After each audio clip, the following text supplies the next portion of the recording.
Default contact pages will look somewhat like this. An introduction text, a contact form to fill in, and a Google Maps section where one can zoom in and zoom out to see where our company is located. This is in most situations also a good spot to place your opening times. So we will do just that. We go into edit mode, add a block, search for the weekly opening times, drag it right in, and hit add. The default opening times will be shown here. I will get back to holidays and special openings later. If we scroll down the page to the footer, we'll see exactly the same table over here. So let us change this one to be opening times of this week. So we added the block, we go to advanced and set use current to yes. And you will see there's a business event starting Friday until Sunday, perhaps longer, but this is only this week. If we go back to the one we added over here, we see Saturday has 2 time periods from 12 to 5 and from 6 till 7. This is separated using a comma, but we can also change that. That's the period hyphen. We can use HTML or characters or just plain text, but we'll be changing that with a blank rule, so use HTML as you like. And you will see it's on the next line. This is just slightly better for the visitors. It's spotted right away that you have 2 time periods. Perhaps you'll be eating at this time, or you're just closed, whatever. Let's do something more advanced now and display next week's opening times and the week after. Just drag and drop a couple of blocks of the weekly opening times. I already created 3 columns over here. We'll be using the default settings for now. We will change that in a minute.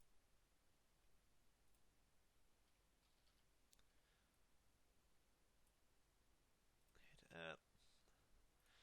Now we have 3 identical tables. We will start with the first one. We hit on edit, go to advanced and set an offset of 1 week and use the current. You will see business event mentioning on Monday and Tuesday. That's the one that actually started on Friday already. Let's change this one to be a 2-week offset. Use current to yes. And that will be the week after next week. So what are we gonna do with the third one? Well, we set this to use a page attribute. You can create as many attributes with the opening times attribute. By default, one is already installed for you. That comes with the add-on. So we pop into edit mode, click the advanced tab. You will see use page attribute will change this into yes. You will see a new select tool appear here, where you can select the attribute to use. We will pick the opening times that's used by default. We hit save and see an info block appear. This is because we have not set up this page with this specific attribute. So let's do just that by going into page settings in the left corner over here. Click it, click attributes and scroll to the bottom. You'll see opening times over here. You can click it and every weekday will be displayed here. We will be just entering some fake values here, just as an example. 9 till 5, 8 till 6, and we'll leave the other ones at closed. This is just an example, so I will be doing this quickly. When save, we will refresh the page and see what happens. And there they are. The opening times is filled in by our attribute. When we do use a page attribute like this, I hear you say perhaps you have a library with different opening times or a cafeteria or whatnot. With attributes you are able to have different opening times for each and every page and perhaps multiple on a page. Do bear in mind though that these do not have multiple periods to enter nor holidays and special openings. You can enter them once and those will be used. You've probably also noticed how a lot of options available. By default all those options are filled in for you. There's nothing you have to do if you're happy with these. But let's say we want to format our time differently by appending it with AM/PM. There's a time notation field right over here where you can enter a format for the time or date with PHP formatting. You can click this link to see what is available for formatting, so if you're not familiar with that, be sure to check that out first. And in order to append it with AM/PM, we enter a simple A behind this field and hit save. We would also like to change the dash between times perhaps, so we can do that by changing the time hyphen over here into, for example, 2. Notice the extra spaces I put into this field. As you can see in the footer, there are no spaces between the dash character, so you choose whether or not to use pages yourself. That's not determined by the block itself. We could also choose to change the labels of the day, for example term 1 day into day 1 and day 2 for example. You could also use some dialect language here if the standard output labels do not suit your language.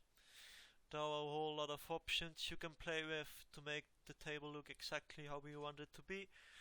Just change some values, see what happens, and hit save. And we'll see the 2 has been displayed instead of the dash character, like over here. And as already shown before, we could change this into HTML, so you have it nicely formatted.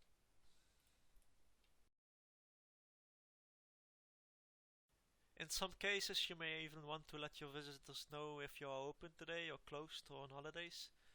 We'll be doing that by adding the status opening times block into this site-wide area, so it's being displayed on each and every page.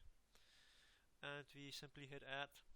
You will see there's no real styling to this, so we're gonna change that as it's just currently plain text. And select diff for the HTML tag and add a default class name of label. That's just default bootstrap classes. And for holidays we'll add the label info, and it will be changed into a nice blue label. You can change this for opened and closed as well. For into example success. You could also choose to leave this out and hit save. And you will see it turn into a green box as we've changed this into success. Okay, that probably was a whole lot to digest. I hope it was all clear about how you can add and change stuff concerning your opening times for your visitors. There's a whole backend too for adding your holidays and special openings and maintaining your default opening times. So let's quickly get to the backend and see what we can do over there. On this page you'll be entering your default opening times for each day of the week. As we have already seen, Saturday has got multiple time periods.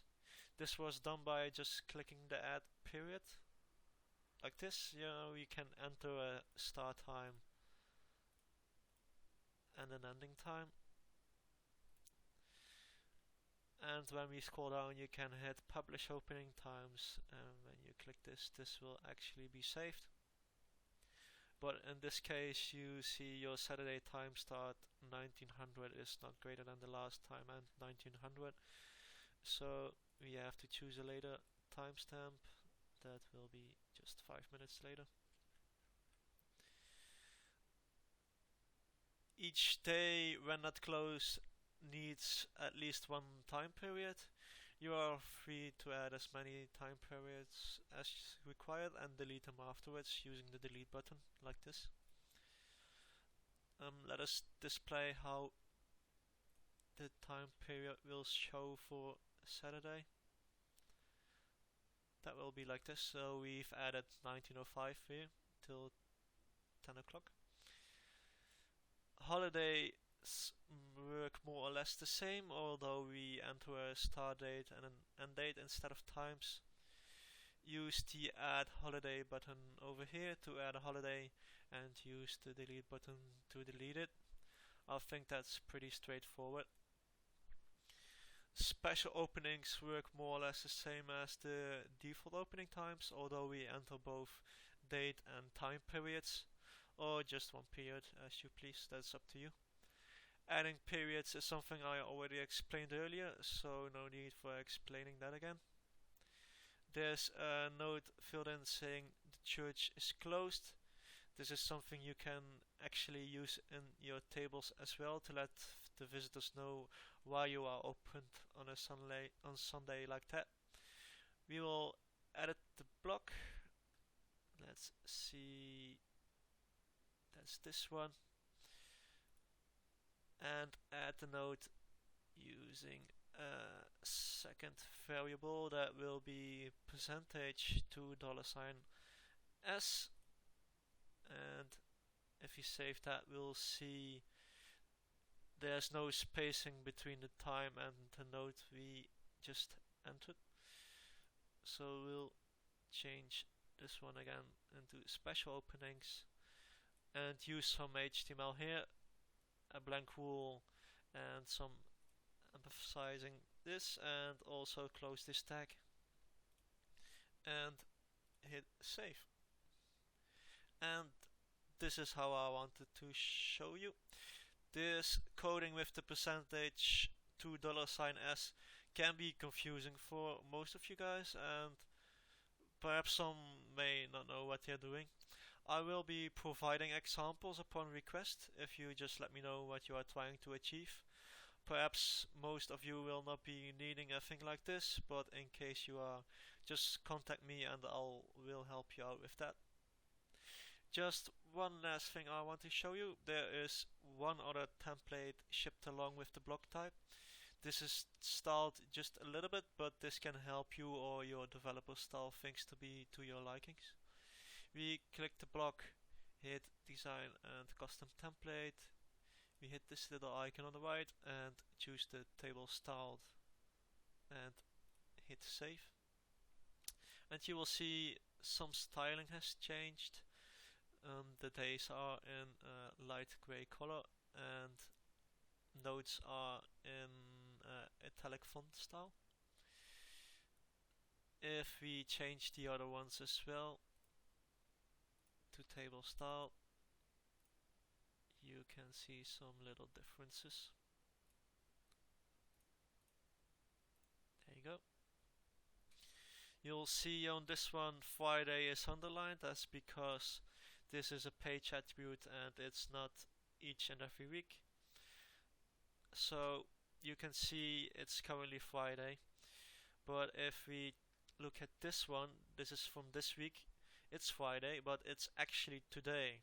So you can style these ones apart from each other. So you can use these classes to style how you want them to be. I hope this video wasn't too long for you guys and that this add-on covers what you want to achieve. If there are things missing, do let me know by sending a feature request. So, have a good day.